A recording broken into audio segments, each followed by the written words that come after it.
Hello, good afternoon, and welcome to episode 78 of Talking Asperger's with Andrew.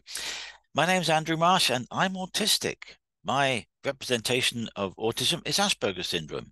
And I used to be a geologist, but I didn't kind of fit in particularly well with people. But I've got through all of that and worked in industry and have seen how to manage people and how not to manage people. And that's what I do now. I now work with employers to help them better manage people like me, autistic people, people with Asperger's syndrome in their business. Because I have 23 years experience of working in construction and consulting engineering and on construction sites and all of those things where dealing with people, challenging situations, sometimes often tense and very, very intense situations. And I managed to get through all of that and reasonably successfully. So I use the skills that I've learned and I've developed through my time as a geologist and others that I've inherently have, and because I have Asperger's, and others that I have learned since getting my diagnosis 8 years ago, and put together a package on how to manage autistic people, people with Asperger's syndrome in the workplace. And today's topic is just about that very thing, being different, not better, not worse, but different. And I want you to think about what being different means to you. Because being different means to you could be that the people who live in the house next door to you are from a different race or country or creed or religious persuasion to you. That's different from you, from your envelope that you occupy in space within society. So that's an interesting thing, isn't it? Different just could be your neighbours because they come from somewhere else. Or like me, I live in Scotland. I live in Glasgow, but I'm English. I was born and raised in Crawley in West Sussex, and I came to Glasgow at the back end of 1986, and I've stayed. But does that make me different now? I certainly felt different when I came to Glasgow. But am I different now? Am I deemed to be part of the Glasgow society? I don't know. Maybe I am. Maybe I'm not. I still have my challenges about being in people, being in different social groups or professional groups. So made you think about being different. That just could be your next door neighbor or the person down the street or the friends that uh, your children's friends at school when they bring their friends home. Might be someone who's completely different, might be a different color, might be a different belief. There might be, who knows how that difference is manifest from your understanding of what you are, who you are, where you fit in society, and someone else's. Now, I've always known I was different. From my earliest childhood memories are, I'm different, I don't fit in here. It's like I'm the little green man and everyone else are the human beings, and somehow I'm here. Don't know why I'm here. I don't fit in with all of these people, whether that's family, whether that's the extended family, aunts and uncles and cousins and so on, whether it's peer groups at school, at work, at college. I don't know. I just always felt different, but didn't know why until I got my diagnosis when I was 51. I'm 59 now. It was 9 years ago. Just it's 2 weeks after 9 years now that I've got my diagnosis, and everything fell into place. That simple act of going through the interview process and being told, yes, you have Asperger's, and there's a nice long letter, which is 7 pages long, full of lovely clinical language about this criteria and that criteria and meeting and not meeting and all of those very clinical words that are used in that letter of diagnosis basically says, this is Andrew Marsh. That's him. That's where he lives. He's got Asperger's syndrome. And these are his traits. These are his traits where he hits the spectrum. And these are the traits where he doesn't hit the spectrum. Because I don't hit all of the criteria for Asperger's, but I hit enough of them, or more than enough of them, to make the diagnosis. So always been different. But what is it about being different that is important? Well, if we take a big, broad look at the world and we say, well, what does different mean? Does different mean That person has a different eye color to you, different skin color, different religious beliefs, or they're tall and they're short and they're a thin person and they're a larger person. That person's got dyed hair. That person's got long blonde hair. That person's got short hair. That person's got gray hair. That person's got no hair. That person wears glasses. That person doesn't wear glasses. That person's got a walking stick, or that person's in a wheelchair, or that person uses a cane, or that person's blind or visually impaired. When you go through all of the ways that we do, whether consciously or not, we categorize or put people into groups because of our own preconceived ideas of what normal is. Horrible word, normal.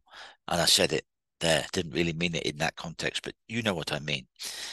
When you look at all of those things and break it all down, what you have is 7 billion individuals on planet Earth, 7 billion human beings. Because when you break it all down, we're all different. We're all unique. We're absolutely all unique. But the things that make autistic people different are different for each person. And that's an interesting concept, because when you've met, there's a wonderful phrase within the community that says, when you've met one autistic person, you've done just that. Met one autistic person. And the next autistic person you meet will be completely different.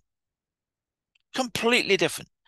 Their skill sets are different. They're good at the things that they're good at are different. The things that they're challenged by are different. We can all we can wrap some things up into certain commonalities, and I fit some of those commonalities. I struggle around people. I really do struggle around people, being in social situations with other human beings. I struggle. Even with people that I know and I love, I still struggle being around them, knowing what to do, second guessing what I think I should do. Should I say this? Should I say that? What about this? What about that? What do I do? I get myself into a right old tizzy about what I should and shouldn't do, what I should and shouldn't say, how I should react, whether I should go up and introduce myself to someone. At networking groups, which I do because I'm building my network of people and a list of people who have similar interests to I do, or are interested in what I do and say and do at work. It's very difficult for me, because if I walk into a room of 30 people at a networking event, generally they're having 15 different conversations because there's two of them. Sometimes there's three. But okay, if you imagine walking into a room of 30 people and there's about a dozen different conversations going on for people in groups of two or three, I was always brought up very regimentally that to interrupt someone was rude. So I'm not a walking into a room, power stance, power walk. Hi, I'm Andrew, and I talk about Asperger syndrome in the workplace. How are you? What do you do? Boom. Straight there, confidence oozing out of every pore. No, that's not me. I try to make it me sometimes, maybe not as full on as that, but I think you know what I mean. If you've been to networking meetings, you know that sort of boom, in your face person. When you go, woo, step back just a bit. You're very close to invading my personal space there. Just woo, you know.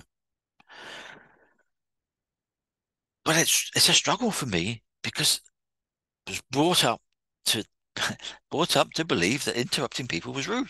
And so I don't go boom straight in there.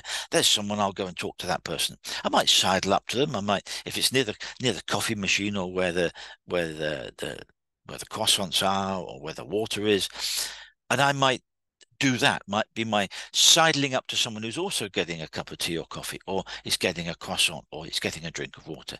And I'll say, hi, how you doing? What are you interested in? And I never start off those conversations about me. Never, ever, ever. If someone asks, I will tell them. But those conversations where you're having that first dance of introducing yourself to someone, I will ask them, who are you? What do you do? What's your line of business? What do you do? And I would then expect them to tell me who they are, what they do, where they do it, how they do it, who they work for, who they work with, and things like that. And then they, after a period of time, they might do the quick 30-second pitch, the quick the even quicker 15-second pitch, they might do a 2 or 3 minute. I'm quite happy letting them have that time to say what it is that they say and do. Then they'll say, and what do you do? That's my in. Yeah. Hi, I'm Andrew. I talk to and I work with people in employment about managing Asperger's syndrome because I have Asperger's. And we have a go, oh, that's really, you don't look like you have Asperger's. I'm sorry, that wasn't meant to be flippant, but what does someone with Asperger's look like? You can tell what someone with a broken leg looks like because they've got the leg in plaster, and the trouser leg is cut short because they've got the leg in a plaster. And you know what someone who has mobility issues looks like because they might have a cane, they might have a walking frame, they might have a Zimmer, they might be in a wheelchair. You can see that, but you can't see someone has Asperger's. And so when you say, well, oh, you don't look like you have Asperger's, it's quite interesting. So that's an aside. So one of my being different things is a challenge of meeting new people, particularly in networking groups, and introducing myself and coming forward as confident, assured, boom, to make a good impact with that other person. But my other challenges are those social interactions. I don't know about you, but when I reached a certain age, whether that's 12, 14, 16, 18, 21, I didn't get the manual that said, this is how to be a human being. These are the ways to be a human being. I didn't get that manual. I don't think anyone did, but I certainly, and if one did go around, I missed it out. So I don't have this way of knowing how to behave, how to do things right, what the protocol and what the unwritten rules of social communication. Now that's a really big one for a lot of autistic people.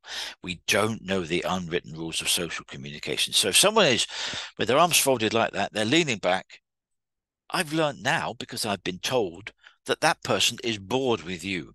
They're not interested, they're closed, they're leaning back, they're not engaging with you. But if they're coming forward and they're forward and they're making stick, then they're interested in what you want to say because they're tell me more, tell me more. They're making gestures to say, I'm interested in this. Explain, give me some more information. So I didn't get that manual, the manual of how to be a human being and how to interact with other people. So one of my challenges is all those social interactions about being around people. A lot of autistic people do have that as a common trait, a common um, challenge. I don't want to use the word difficulty, but a challenge. Things are challenging, and we do work at it, and sometimes we get better at it, and some days we're not so good at it. But those are some of my challenges. But equally, I have some things that I'm quite good at, and just as you do, just as you do. There are things that you do well, whether that's organizing data, whether that's managing files, whether that's doing the program for 10 people for the week or for the month when you're at work, scheduling people, and doing all of those things. Who's doing what task, that task? Is there sufficient capacity to do all the tasks that you needed for your business? And you scheduled all of those people, and someone who can plan those things is very skill. That's a skill. That is a skill. You may be very good with your hands and you can fix things. You know, you can join two pieces of wood together so it's strong and it's going to last 50 years, rather than just stick two pieces of wood together and stick a screw through the end of it. That's not going to last 50 years. It doesn't look aesthetically pleasing. But you may be a joiner. You may be someone who can see images of things that you can design, and you may be a great at architecture or designing or looking at things in 3 dimensions, or you may be good at maths, maybe good at numbers, you may be good at spotting patterns in numbers, which would make you ideal for financial fraud investigation. Oh, see that there? That's a trend. That Tuesday afternoon at 3:25, that person does every month, the third Tuesday of the month, they do a thing, and it's worth X amount of money, or it's X number of units, or it's X number of shares. And every second or third Tuesday at 3:25, they do exactly the same thing. You can spot that. Some people are brilliant at spotting that, and they can code well, and they're great for financial fraud investigation because they see patterns in numbers. I'm not too bad with mental arithmetic numbers, but seeing patterns in numbers like that, that's not one of my skills. But I'm quite good at spreadsheets for summarizing and ordering things. I love organizing things. I remember once when I was in my days as a geologist, got into work, and there's a big archive box right in the middle of my desk. And there's a note on it from my director. See me when I come in, because I used to get to work before he did in the morning. And so, okay, I put the desk to the side and carried on doing what I was doing from the previous day. My boss comes in, give him time to get in, hang his coat up, fire up his computer, get his cup of tea. Then I pop in and say, hi, yeah, got your note. What can I do with this box? He says, we've just got this job in. Organize that box. Tell me what's in the box. Organize it, categorize it, label it, however you want to do. But I want you to give me a list of what's in that box and how important it is, how relevant it is. Go do it. Oh, that was, oh, thank you. That was great. Sort out this box. Great. I, and it was a wonderful day going through this box of reports on this project that we had. There were factual reports, there were historical reports with maps in, there were interpretive reports about the ground conditions, there was borehole information, there was laboratory testing information, there was interpretive information where someone else had made an interpretation of the facts that were presented in the reports. There were, oh, hang on, that's an interesting one. That's a legal document. That immediately legal goes into a category on its own. Category 1, top priority, legal document. And so I went through all of these documents. I gave them, they had two categories. They had the category whether it was legal, factual, interpretive, historic, and so on. And I weighted them. A number one was prime information. Absolutely 100% important. We've got to pay attention to this. Absolutely. And other stuff might be, yeah, it's background information. So that might be a category 5. So an A1 is legal information, absolute top priority, must read and understand. A D, which might have been historical information, 5, yeah, it's background, it's not as important. So did that. What I actually did was I got a sheet of A3 paper. This was actually, I said in my little introduction to this that my boss fired up his computer. Actually, we didn't have computers at that time. So I got a sheet of A3 paper and I wrote all this out. Category, rating, what the list of information on it, and I had a big sheet of A3 paper. And I went through and I took it through to the one of the secretaries and said, "Can you tidy this up for me?" And what I didn't know was, because the secretaries did have computers as well as word processors, they had computers, and the secretary gave this back, and it was she'd done this on something called a spreadsheet. And I didn't know what a spreadsheet was at the time. And she said, "You've set that out exactly how I would do a spreadsheet." So she came and she brought it back in A3, and oh, it was beautiful. That was a joy to have that day to go through this box of what's in this box, what's this information, what's it about, tell me what's in it. And I gave them a little sticker in each one, A1, B2, C1, F3, whatever it was. And I put the categories on a separate sheet of paper so that they knew exactly what everything meant. I did nothing else on that project. Not a thing. My one day on that project to organize that box, produce this list, categorized information, and that was it. That was all I did.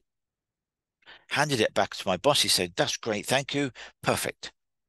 Didn't know anything else about that job for its entire life with the company. Excuse me just a minute. So when I did get involved in using computers, I love spreadsheets. Oh, they're great ways of summarizing information. And I use spreadsheets for numerical stuff as well. I write books, and it's one of my um, pet things that I do when I write books is I like to make numbers. I like to know how many numbers what's my word count for the day. And I like to know how many words are in each chapter so that the chapters are all similar length, and there isn't a chapter that's suddenly 5 times the length, the chapter that's 15,000 words when the other chapters are 5,000 words or 3,000 words. And that might be okay for that particular chapter, for whatever that is. But I like to know these things. And so I make spreadsheets up of all these things. So that's one of my strengths, is organizing data, managing information.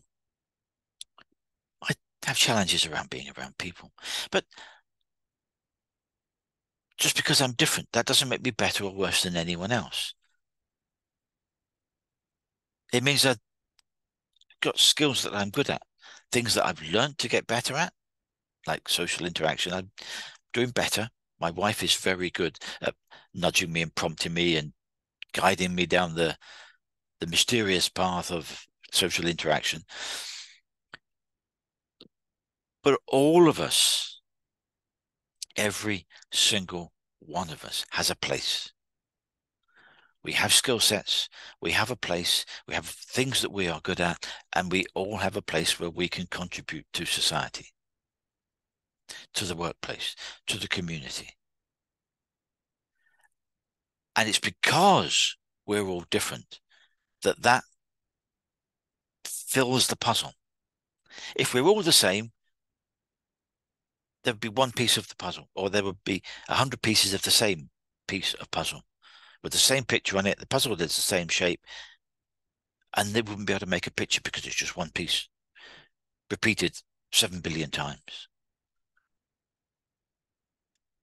If we're all different and we all have a different shaped piece of the puzzle with a different part of the picture on it, you put enough people together, they will have all of the pieces of the puzzle that fit together coherently to make the picture. That's what we should aspire to. That's the bigger goal of diversity, equity, and inclusion, so that we all have our place. We all have things that we can contribute at. We have all things that we're good at. We all things that we can how we can support someone, how we can do. This is what I do. This is what I do best. I can show you how to do that, so that I bring up someone else's skill level in the areas that they're not so good at that I'm good at, and they help bring me up in the areas that I'm challenged at and they're better at. That's how we build a fair and just society. That's how we all have our place. And that's how we all work together well, effectively, efficiently, coherently, productively, and for the better, uh, the better, um, the better good, the greater good of all. That's what we should aspire to. So that when I was, again, back to when I was a geologist, this was back now when we did have computers. Um, I had I was learning how to use them, and I didn't know when I first started. And someone said to me, "Oh, just go type that up on the computer." And I'm like, "A type on a computer? I don't know how." And this chap said, "That's okay." He sat me down and said, "Right, I'm going to open you a Word document, and that is going to be your sheet of paper." Perfect. I understand that. I got that. Word document, sheet of paper. Perfect. So he opened a Word document, and there was this white screen with the board around it with all the Microsoft bits on it and the menu bars across the top and all the rest of it. And he said, "Okay, what do you want to write?" "What do you mean?" He said, "Well, there's the keyboard. There's the page. So the keyboard is the keyboard, and there's the page. So type what you want to write." So what do you mean if I just press the? I was literally as unfamiliar with how to use it as a child. So if I press the letter T, the letter T will come up on that page. Yes. How do I get a capital? You do the shift and then think, oh. And I was literally going clunk. Where's the next letter? Clunk. Where's the next letter? Clunk. And over time and with practice, I was able to write my own reports. Brilliant. He spent the time showing me how to get started. He was available to say, when I got a problem, how do I do this? Or I want to indent that. Or, oh, just do this, do that. Blah, blah. And he would take the time to sit down and show me. And for someone who is autistic, the best way for me to learn and the best way for many of us to learn is to be shown. Don't give me a 50-page manual. I would appreciate it if you took the time to sit down next to me at the controls and showed me how to do it. And that was just how I learned how to use a spreadsheet, what a spreadsheet was, how to use it, how to automatically add up numbers in columns. Oh, that was like magic to me. I do it all the time now. I have spreadsheets for all sorts of things with automatic, with the formulas. I insert all the formulas to do all the number crunching. So I just got to put in the basic data and it does all the adding up. So that's how I learn. And that's how I share the things that I'm good at with other people. That's how we all get on better. Because if you're in a work situation and you can bring the skill level of everyone up in all the facets of what you do, then everyone is going to be able to do more tasks of what the business is working on. They're going to be more proficient because they will understand how different things fit together, how the bigger picture fits together, how, oh, when I do that, it interacts with that department or that person and it affects them. How do I do that so that it's logical, it's coherent, it's consistent, and they know what to do with it once I've passed it on to them? So how you do that is important, so you fit together. So being different, because we all are, is actually the essence of humanity. And by being different and putting people who are different together in a room, you will be more likely to solve the problem. If you put 10 people in the room who all were very good at one thing, the same thing, you're probably only going to get one solution. But if you put 10 people who are good at 10 different things into a room and say, there's the problem, you're going to get more than one solution. You might get several solutions with options because, oh, what about this? Oh, I think about that. That goes with that. How does that work together with that? That doesn't work with that. But if we do this, it can relate to that part of the project better. So if you put people who are different together in a room, they've got more chance of solving the problem than if you only put people who did the same thing. Makes sense. Because you've got 10 times the resource pool, 10 times the depth, the breadth of knowledge of what those people bring to that situation. So being different is something we should all embrace because we can learn so much from someone who is different. If you've ever sat and watched toddlers play, it's a beautiful thing to watch. If you've got the opportunity to sit and watch a group of toddlers play, they will fix the world. You get a group of 5 or 6-year-olds together and they will fix the world. They will solve all the world's problems in an hour. I guarantee you. You put a group of toddlers together, of 6-year-olds together, they will fix the world's problems in 1 hour. Guarantee it. The reason it doesn't get implemented is because we don't decide to take that on and do it. Because we're not prepared to compromise the bits of the puzzle that we want to protect for ours. Ring fencing that. That's mine. You're not having something like that. You're not having any of that.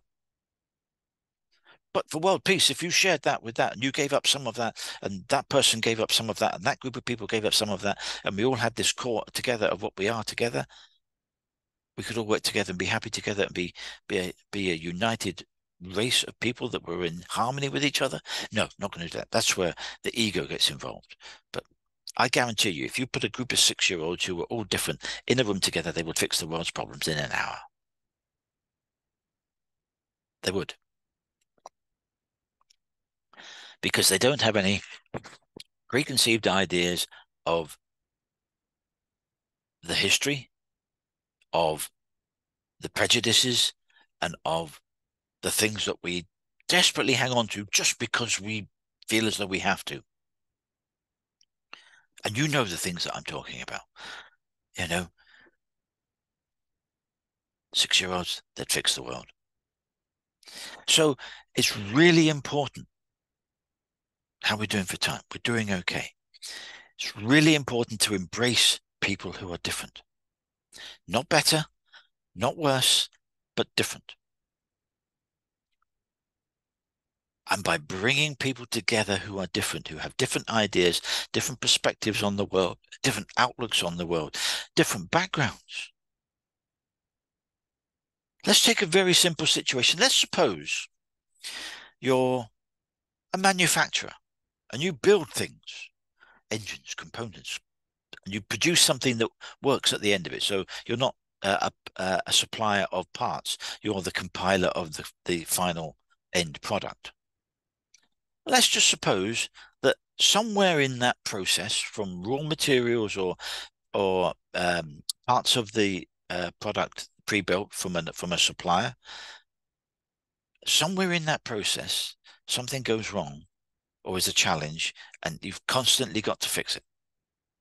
Every time, every week. The one thing that breaks down is that machine, that process stops the production line, chaos ensues, you've got to fix that.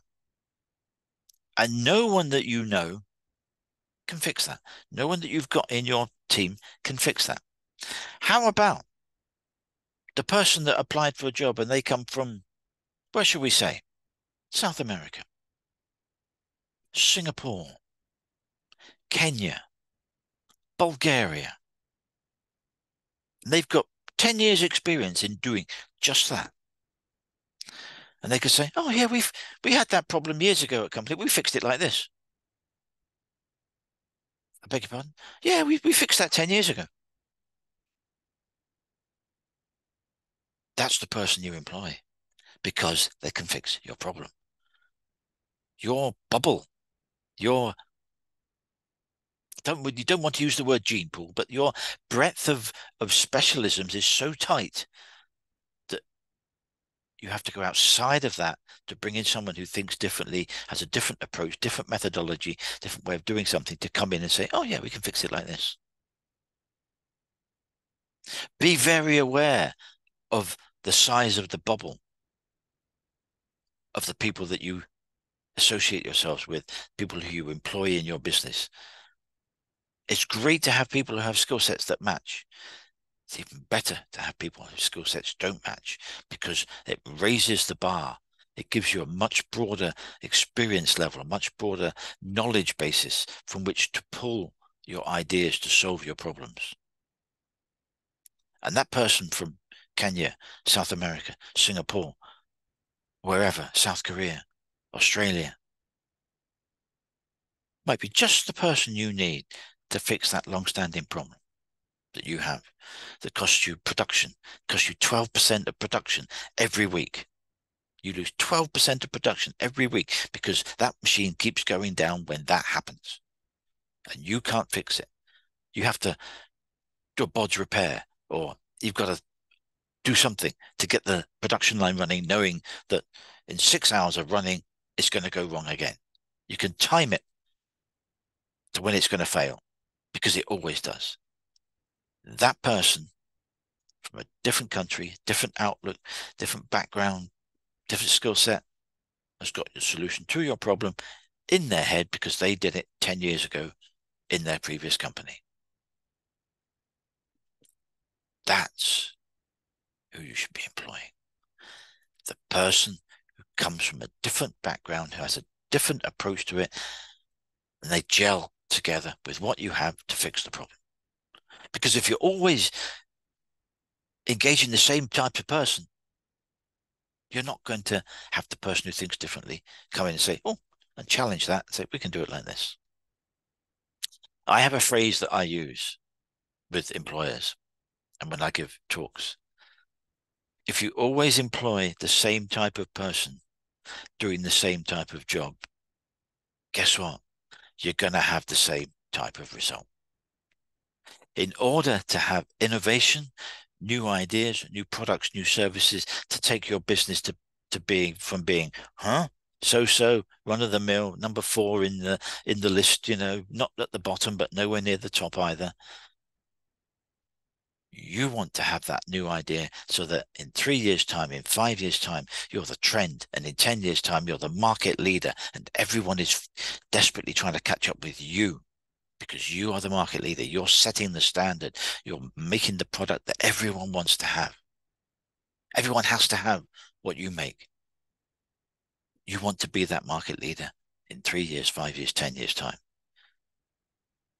And then continue to be that market leader further down the line. You will do that better if you employ people who are different. Trust me on this. You will do that better, quicker, faster if you employ people who are different from the skill set of the people that you have in your business. That's how you do it. And in doing so, you are reaching new heights with diversity, equality, or equity rather, and inclusion. It may be that that person is different in so many other ways to you. They can fix your problem because they did it 10 years ago. Whether that's a man or a woman, whether they're whatever the religious beliefs are, none of that matters. What matters is the skill set of the person you bring in, and can they add to what you have? If they're not adding to the skill set and the breadth of knowledge and the breadth of skills that you have, why are you employing them? You want someone who is going to challenge that, who has a different skill set, who says, maybe we looked at this in this way. We could fix the problem. Or how about, what if we did that and that, and we have a new product? Go back to 2006, when Apple introduced the iPhone. They saw more. Where are we? They saw more than the handheld device as just a phone that you can talk to someone on, send a text message, and if you're really lucky, you can send a photograph. One photograph. They went, hold on a minute. We can combine the computing power of a laptop to that handheld device. Okay, make it a bit bigger, bigger screen so that you can see more information on it and it becomes presentable and you can see the information. It's not too small. And in a moment in time, they changed how we communicate with each other around the world. They are the market leader. They are the trend. They are worth a colossal amount of money because they asked the what if question. What if we combine the handheld power of the computer that we can keep in our hand and put it into this mobile device that we can talk to people on the telephone? What if we put the two together? And boom, suddenly social media came out of the woodwork and boom, you know the ones I'm talking about. We've all got them. I haven't got all of them. There's some that I don't have because I don't understand them. But we've all got a thingy account and one or two of those accounts. And oh, yeah, we've got that one as well. You know what I'm talking about. That took off because we could get the power of the computer on our mobile device. Brilliant. So, being different, not better, not worse, but different. Different outlook, different perspective could be just the thing that solves the long-standing problem you have with your business, with your production line, with your design that you're trying to fix. Bring in people who are different. They will challenge what you do, which is a good thing. Manage it properly. Have leaders who inspire those people to do better. Don't have clock watching managers with clipboards say, you were 1 minute late for your lunch today. I'm going to write you up. If you've got managers that do that, either retrain them or let them go. Bring in leaders who inspire their team members to do great things and to think outside the box and to say, what if we did this? What if we did this? What if we looked at this problem from this angle? Build a better business, build a better product, service your clients better. That's what you employ leaders to inspire, not clock watching managers who want to write people up for being a minute late back from their break. So that has been today's Talking Asperger's with Andrew, where I have gone on about being different and why being different is good. Not better, not worse, but good in the broader sense of the word and beneficial to all of us. What we can bring to the table, what people who are different can bring different approaches, different ideas, different solutions, and can drive your business forward, can help bring a fairer, just, more open and more united society. And we desperately need that.